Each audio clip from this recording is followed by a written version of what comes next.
Before Psychosis, I had never really thought about reality or what reality is. I didn't have anything to question or any reason to question anything. I just, went about my life kind of blind to the world around me, honestly. I'd say I was pretty naive.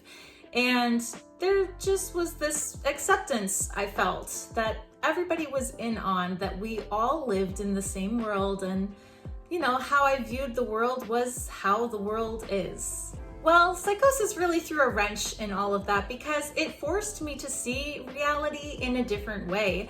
It forced me into a different reality, and I had changed afterwards. I was forever changed and never saw things the same way again. I had been opened up to a new perspective, and the reality I see today is full of cracks and holes that I hadn't noticed before. I see reality completely different than before.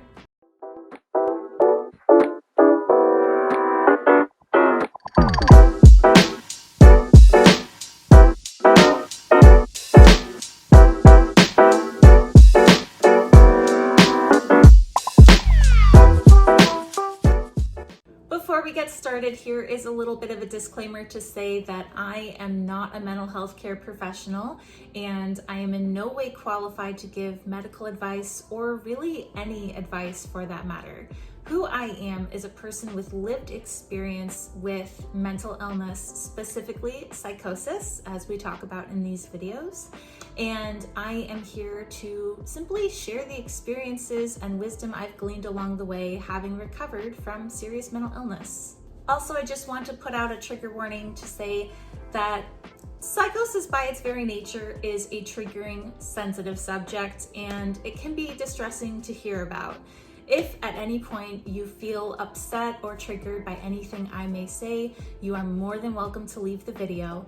In this video specifically, we will be talking about somewhat abstract concepts of reality, and I do know that for myself included, this can be a triggering subject because of the kind of mind fuck that psychosis puts you through. So if that at all is upsetting to you, you're welcome to leave, and I'll see you in the next one. Moving on, I think that the biggest revelation that I had about reality coming out of psychosis is that reality is malleable. And we're not just talking psychosis reality, which people tend to think isn't a real reality. We are talking the general reality that everybody is in their own manner. See, I have come to realize that reality is subjective, and everybody's experience of reality is different. Experiences make up reality, and how a person perceives other people, how they make judgment of right or wrong, how they come to form beliefs, how they take away a perspective of events are all what make up a reality. So reality isn't just, this is a fist, this is a hand, this is a room, that's a lamp. This is not all that reality makes up. Reality is kind of an individual bubble, and everybody has one. Because we're all going along in our own bubbles, experiencing the world through our own eyes all the time, we may not notice the differences between how we perceive reality and how others do. We may not be aware that our truth might not be the same as another person's, but they can both be true. For instance, let's examine what happens when two people's bubbles collide. Basically, when a bubble of one different perspective and a bubble of another perspective have an event together, but take away different feelings and different reactions and different ideas of what had happened. I had two friends that had a conflict with each other, and each of them felt that the other had betrayed each other. And they both came to me just saying horrible things about each other, saying he's wrong, she's wrong, he did this, she did this. And well, there's no way for me to know exactly what happened. I wasn't there. And what I'm experiencing is that I'm hearing two different truths, and they're just as true as the other. There's no right truth, there's no wrong truth, because they each took away what they took away from their perspective of reality. So how each of them perceived the situation may have been different, but neither of those differences were wrong. They just happened to be experiencing two different realities. And beyond that, I think it's important to note that aside from reality being malleable in the sense that no two people experience the same version of reality, there's an entire other aspect in which you can change your reality. You can change your reality anytime you want. You can change your beliefs. You can change your judgments.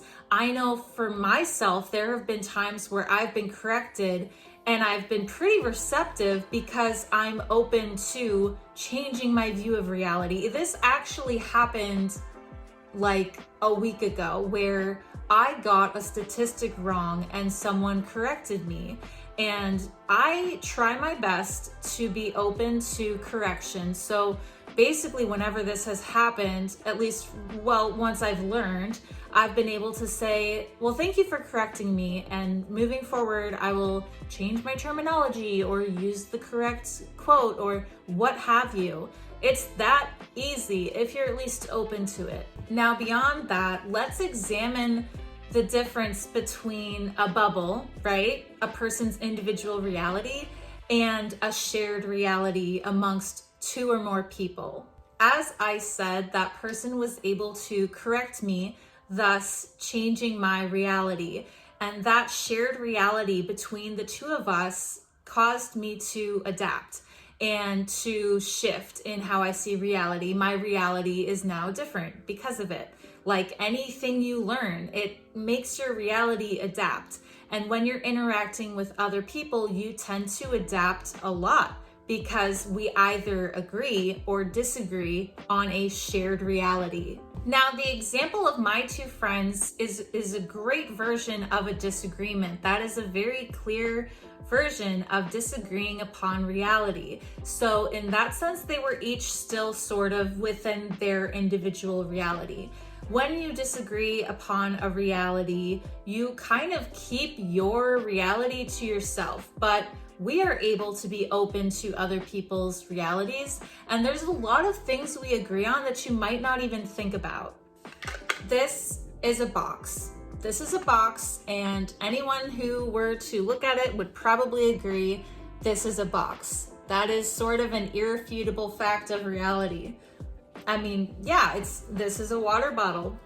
This is a water bottle, and you drink from it. That's what you do with a water bottle, or you wash it, or I don't know what you do with a water bottle, but we agree that this is a water bottle. That is a shared reality that we all have.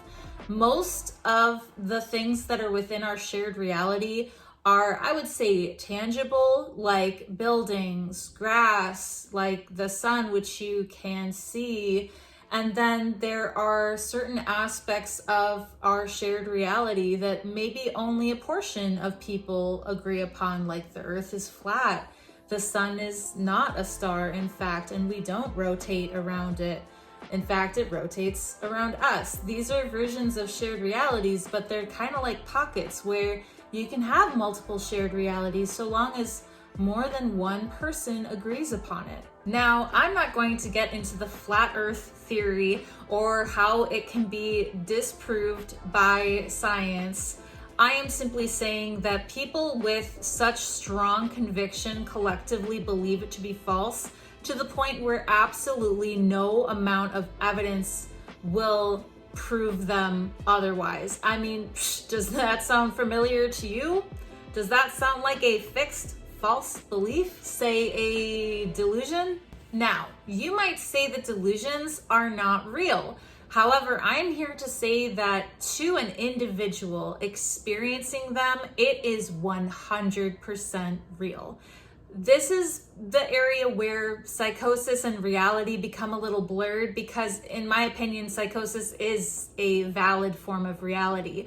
It's just that it's not a shared reality. It's not a reality that's agreed upon. There's pretty much no one agreeing, or if there is, it's a case of folie à deux, which tends to be pretty frightening, and we're not going to get into that. Basically, delusions, hallucinations, other symptoms of psychosis may be individual to one person and not be shared, but that doesn't make them any less real.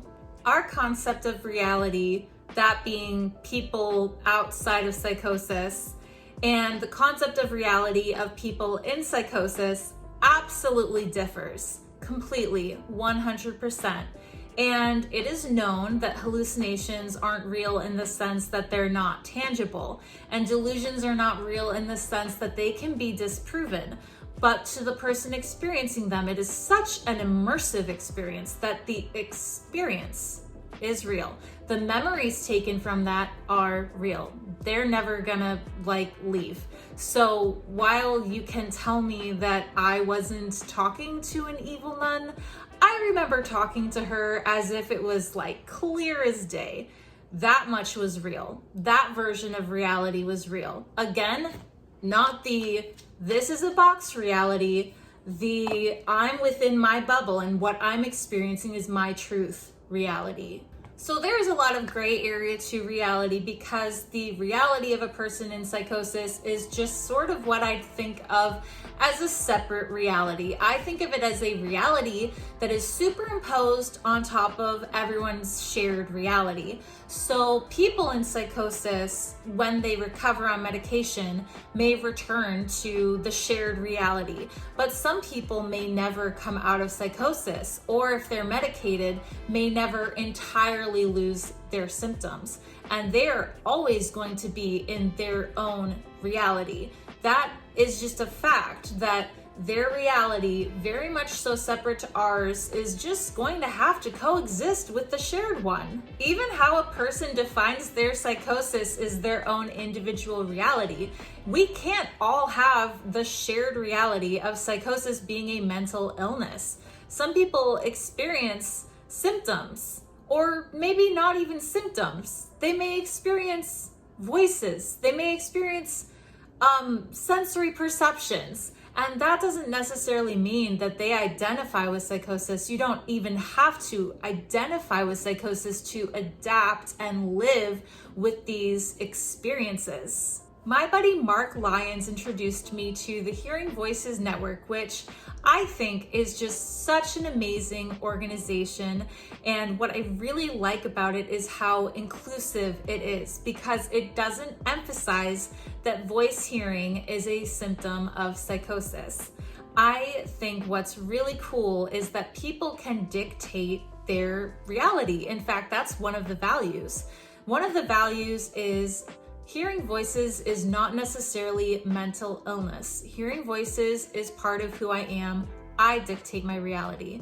Another value that I really appreciate is my experiences are real. And that is something I hugely believe in, as evidenced by this entire video.